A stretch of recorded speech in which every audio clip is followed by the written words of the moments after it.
The field, the phrase, I don't think the field has taken off, but the phrase has taken off. So there are all kinds of meanings for and sort of half-baked meanings for social innovation.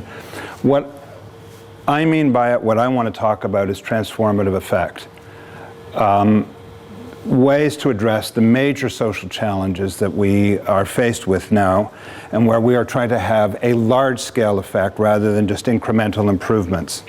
I think that this whole field is actually in a rapid state of emergence for a lot of reasons. One is that there's a lot of important new science, very particularly from Buzz and people like Buzz, who are helping us to understand complex systems in a way that we never have before.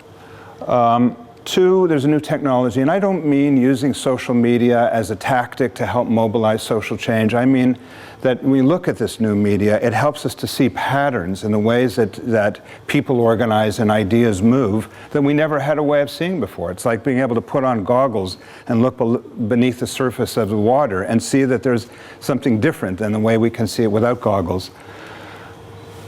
Three, from my point of view, a guy who's been tilling the field of social change for a long time, there is really new energy in this field. The kind of, my clients used to be government and some NGOs.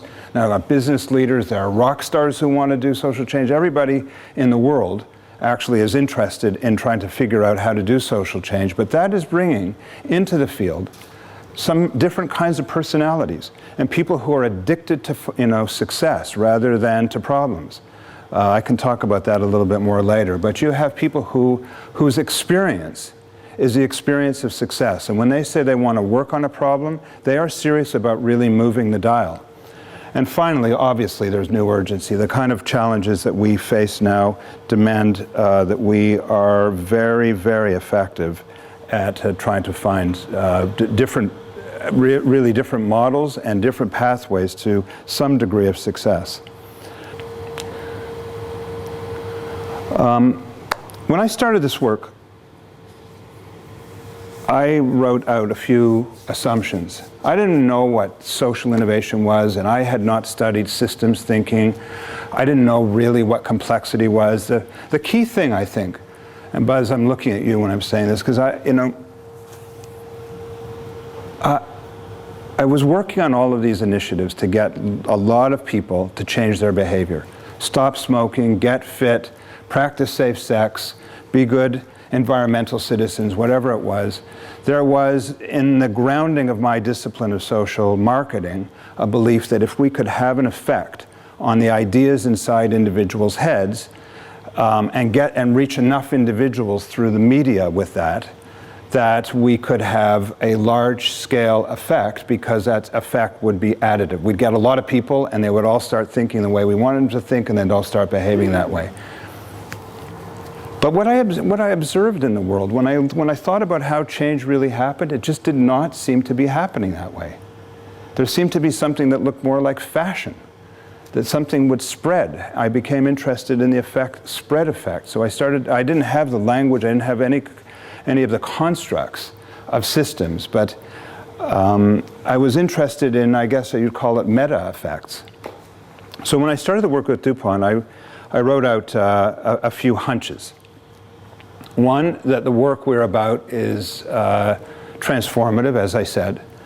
Two, that problems are by nature complex, the kind of things that we're dealing with and that we want to have an effect on. They're complex. In other words, there are a lot of interdependent variables. And that means that we have to see systems and see solutions in terms of systems design. Three, that I suspected that the real social change that we needed in the world would never be accomplished by single organizations, but by collaborations. And we had 50 years or so of management science to tell us how organizations work, but we really didn't know much about how collaborations worked. In the voluntary sector, we've got a lot of people who talk about collaboration, but my view is that collaboration is a value, not a competency. How you create sustainable, high impact, collaborative enterprise, I just don't know that there are many people who know about that. It's hard to do. It's very hard to do. And three, that social innovation, at least of the kind that I was talking about, was not simply for the social sector. and certainly not the entire social sector.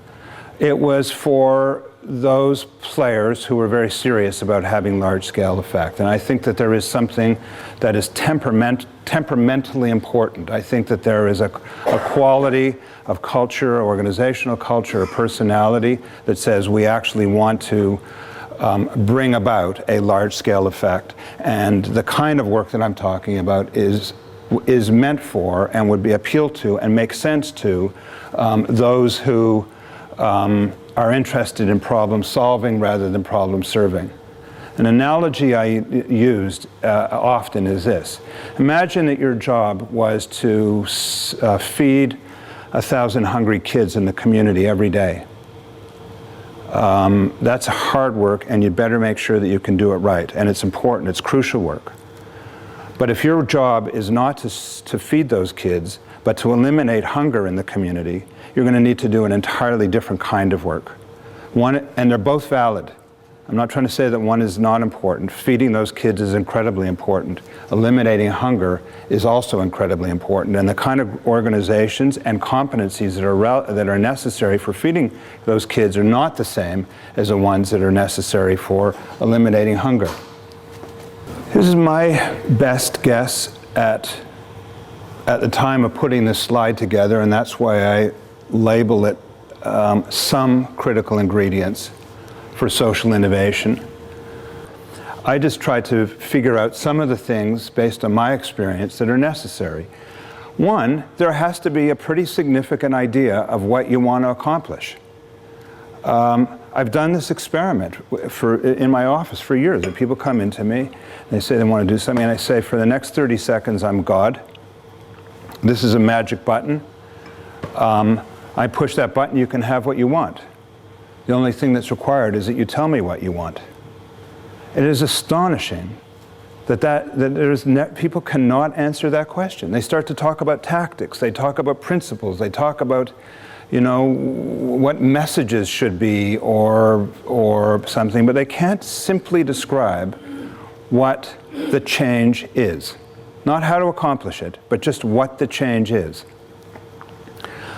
The second is to have a sense of the large system that we're in. That does not mean to be able to plot out and reduce in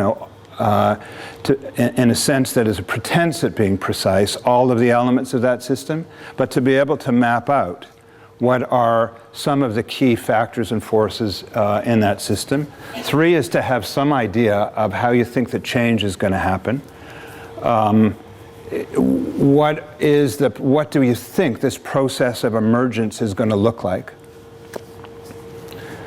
Four is to have a band of conspirators, a small group who I like to call a hot core, people who believe that, like you do, that change is possible. Five is to have a startup strategy, not a 10-year plan, but a startup strategy, something that tells you where to begin. And next, and I say this to the master, is an adaptive management capacity to be able to learn from what is happening and respond to what is happening and make changes to your plans and even to your competencies in response to what is happening. And finally, a supportive culture. And that supportive culture could be within the organization, could be within the community, within the society, within the peer group. Almost impossible nowadays for bureaucracies. I mean, it's always difficult for bureaucracies, but people who don't believe in change, who aren't willing to support the kind of risks, and remember, risk is not just where you put your money. Risk is what you say in a meeting. Risk is ability to actually speak with courage about a change that you believe is possible or an approach that you think might be viable. Put yourself out there. In the absence of supportive cultures, you cannot have the kind of entrepreneurial and creative energy that's necessary to bring about social change.